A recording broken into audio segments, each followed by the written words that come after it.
antara 3 senaman yang saya suka buat kalau nak fitkan badan tanpa peralatan. Nah, sebenarnya dia 2 senaman dalam satu, tapi you guys boleh buat macam 3 lah. Now, cuba buat senaman ni sebanyak yang boleh dalam masa 10 minit. First, we're gonna do push up and then jack. This position, relax, push up pelan-pelan. 1, turun balik. 2, cuba buat 10 kali. Dan cuba buat push up pelan-pelan, bagi rasa kat otot lengan, tricep, dada dan core anda. Lagi 2. Last one. And then next one, we're gonna do squat and then side crunches. Pelan-pelan squat, tahan sekejap, and then bangun. Squeeze tepi tu, balancekan badan, relax, turun bawah. Cuba buat 10 balik. Balance badan tu. Bagi rasa betul-betul kat core, pinggul, peha anda.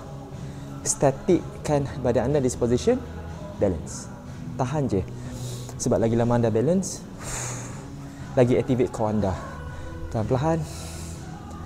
We got 4 more. Lagi. Okay, pelan-pelan. Last one. Okay, next one. Tricep push down.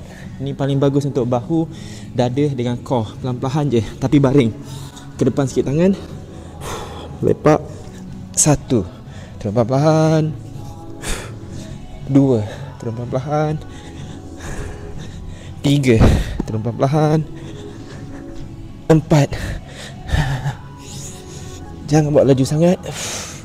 Rasa kat bahu, dada, perut. 6, 7, 8. Last one.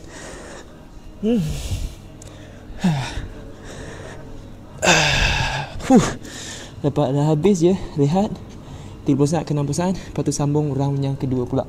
Cuba buat sebanyak anda boleh sampai badan anda lenguh dan tak boleh buat dah.